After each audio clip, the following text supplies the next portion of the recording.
Bonjour, merci d'être avec nous pour le 12h30. Voici les titres. Une école primaire a été détruite récemment sur la voie Y4, une situation qui trouble la quiétude des parents d'élèves en pleine rentrée scolaire.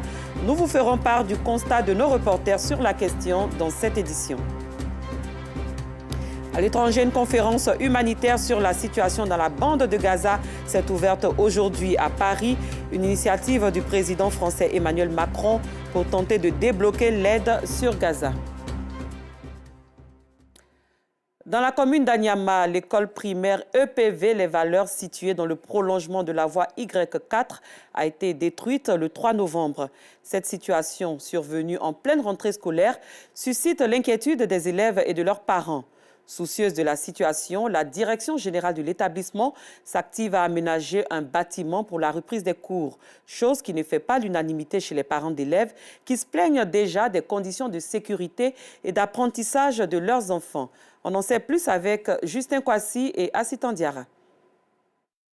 Débris de métaux et gravats, c'est tout ce qui reste de l'école primaire privée l'EPV Les Valeurs après le passage des bulldozers de la voie Y4 dans la commune d'Anyama. Ils ont démoli l'établissement. C'est très difficile pour nous parce que un milieu scolaire comme ça, et puis ils viennent détruire l'école. En tout cas, je pense que c'est très difficile pour nos enfants parce que les enfants sont à la maison actuellement. Nous-mêmes, ça ne nous arrange pas. De venir voir les enfants en train de traîner, pavaner dans la rue, en tout cas, c'est difficile. Sous les décombres, plus de 6 salles de classe du primaire et des classes de la maternelle. Elles ont été détruites à la veille du retour des congés de la Toussaint. Au nombre de 300, les élèves de cet établissement sont inquiets, leurs parents aussi. Ils ont cassé notre école cette année, on ne peut plus partir à l'école. Ça me fait mal. Parce que mes amis partent à l'école, moi je reste à la maison. J'étais choqué plus que comment ils vont aller à l'école. S'il n'y a pas d'école, ils vont fréquenter comment. Mais quand c'est qu'on attend qu'un parent, il faut te renseigner. Après les renseignements, maintenant on attend ce qu'ils vont décider, quoi. Moi, en tout cas, les enfants sont à la maison. Ils n'ont pas pu aller à l'école parce que l'école a été cassée. On n'a pas l'argent présentement encore pour aller les inscrire ailleurs, qu'on ne nous ait pas remboursé.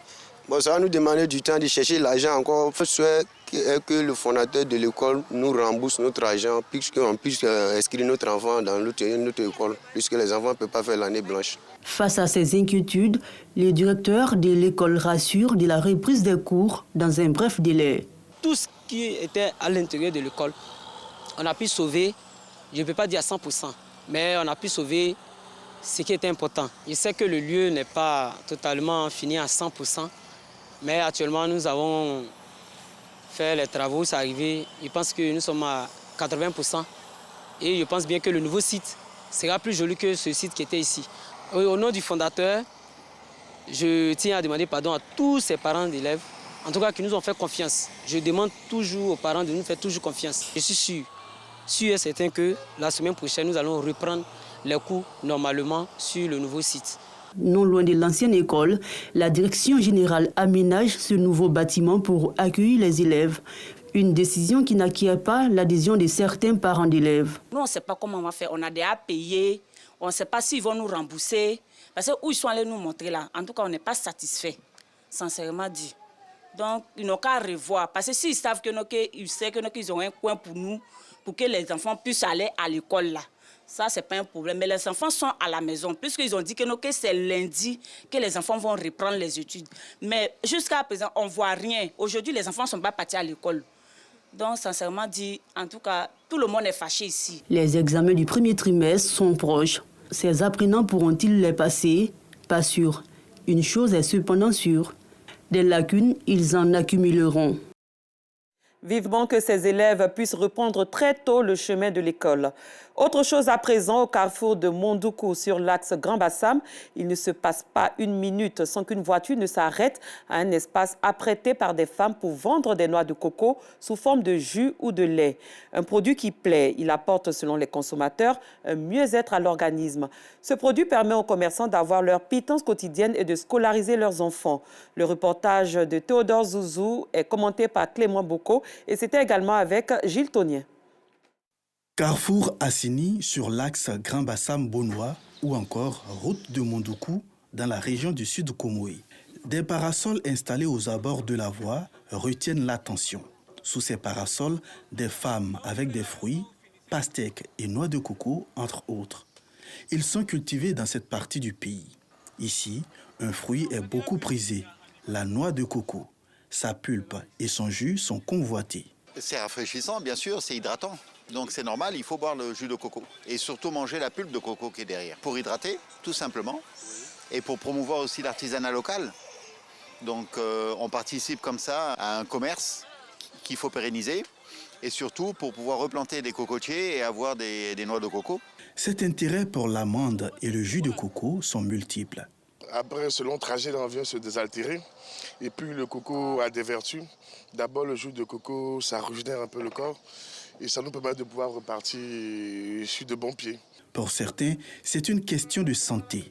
Les constituants du jus de coco agissent favorablement sur certains organes du corps humain. C'est Dieu qui a créé ces fruits-là et bizarrement, on trouve un liquide à l'intérieur qu'on appelle lait de coco ou bien l'eau de coco. Mais ce liquide-là est bon pour le foie et puis pour les reins.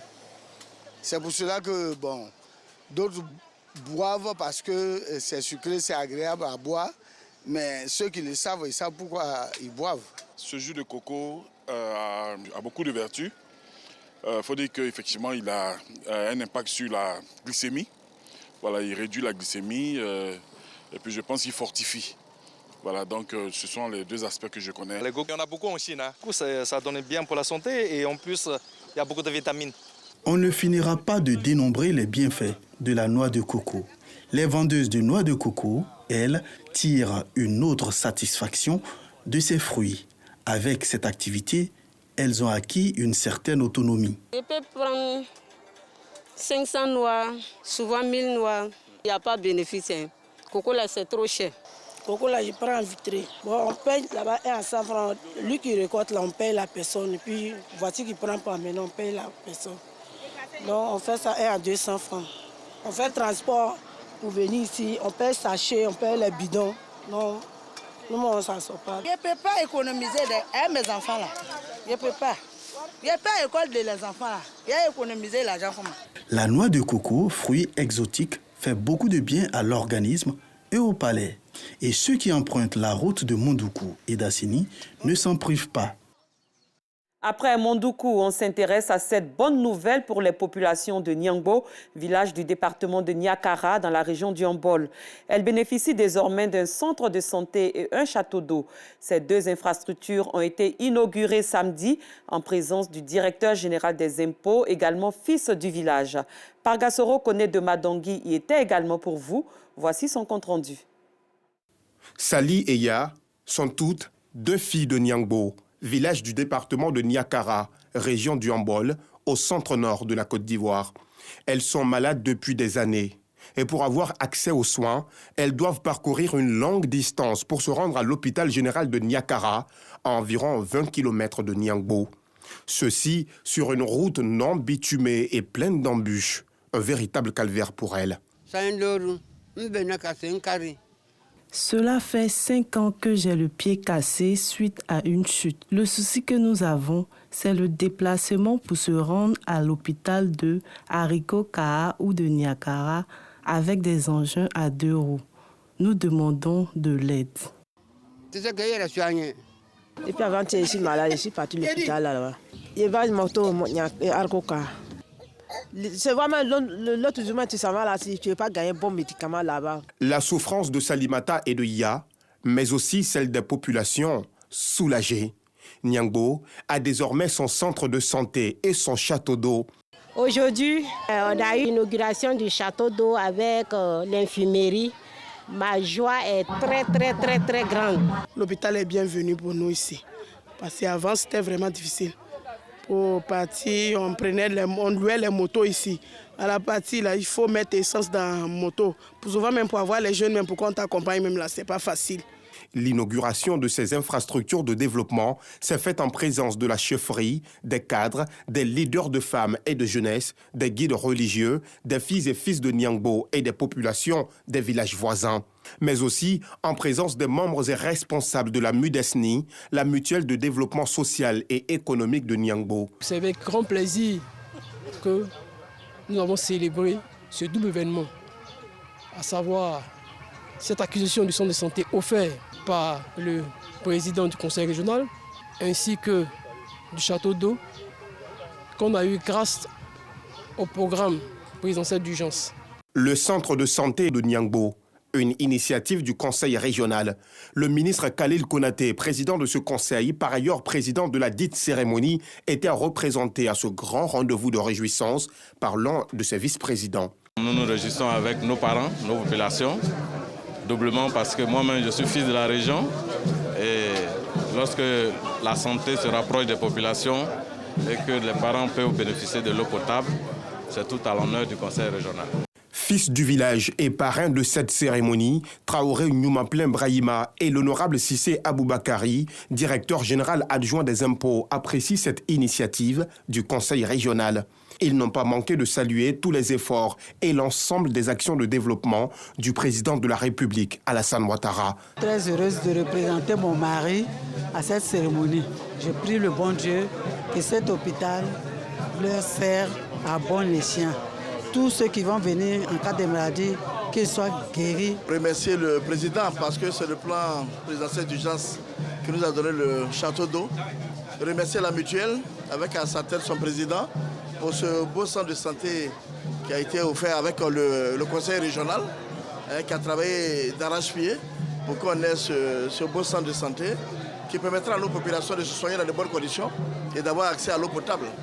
Ce sont des éléments de base qui permettent de garantir la santé, le bien-être et permettent à nos villages, nos villes, d'être des villages et des villes modernes pour aspirer à un véritable développement.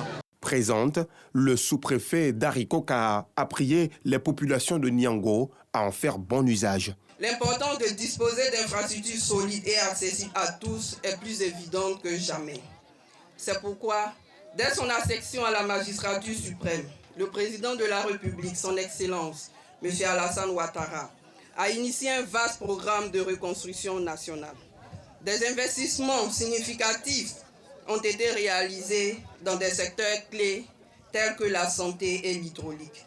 L'objectif est d'assurer des services de santé de qualité et de garantir l'accès à l'eau potable à tous les citoyens où qu'ils se trouvent sur l'étendue du territoire national. Démonstration des pas de danse, du masque de réjouissance Goto, chants et danses traditionnelles, visite du centre de santé et du château d'eau. Des temps forts qui ont également meublé cette cérémonie. Alassane Drabo assurait le récit de ce reportage. En sport, intéressons-nous à la Coupe d'Afrique des Nations 2023. Le comité d'organisation COCAN a installé mardi des comités locaux 1 et 2 de mobilisation pour la CAN dans les universités Félix Houphouët-Boigny à Cocody et Nangui Abrogwa d'Aboboa-Djamé. Le point d'Arsène Kwasi du service autonome des sports. Plus de 3000 étudiants des universités Félix Houphouët-Boigny et de Nangui Abrogwa ont répondu à l'appel du COCAN à l'occasion de l'installation des comités locaux de la CAN 2023. Marius Koudou, président de la Commission nationale de la mobilisation, a exhorté les étudiants à non seulement supporter leur équipe nationale, mais également de se mobiliser pour assister à tous les autres matchs. On attend de vous, amis étudiants et étudiants, une discipline, une envie véritable de supporter certes votre équipe, mais aussi une envie de pouvoir accueillir les autres pays qui vont venir ici. Le premier comité, basé à l'université Félix Houphouët-Boigny, est présidé par le professeur Balosier, par ailleurs président de l'université Félix Houphouët-Boigny. Celui de l'université de Nangui Abrogwa est sous les commandes du professeur Yao Tano, premier responsable de la dite université. Toutes les forces vives de la nation doivent être mobilisées pour la réussite de cette CAN. Et je pense que l'enseignement supérieur, à son niveau aussi, a pris des mesures pour permettre à tous nos étudiants de participer pleinement à la CAN. Et une manière de participer, c'est être dans les différents stades. Donc c'est ainsi que tous les après-midi, par exemple, pendant toute la CAN, on n'aura pas cours. Nous mobilisons la jeunesse pour pouvoir soutenir donc cette 34e édition de la CAN. Parce que nous voulons des stades pleins, quelle que soit l'équipe qui se présente sur la pelouse. Après les universités Félix Houphouët-Boigny et Nangui-Aburuguwa, d'autres universités de l'intérieur verront leurs comités locaux de mobilisation installés. À l'étranger, la France accueille ce jeudi, à l'initiative de son président Emmanuel Macron, une conférence humanitaire. Une rencontre pour tenter de débloquer l'aide vers Gaza, rendue quasi impossible par les bombardements incessants d'Israël depuis l'attaque sanglante du Hamas du 7 octobre. Dans son propos introductif, Emmanuel Macron a demandé une pause humanitaire très rapide. Il a jugé la préparation d'un cessez-le-feu tout aussi indispensable. Cette édition est à son terme. Merci de votre attention. Très bon début d'après-midi sur RTI2.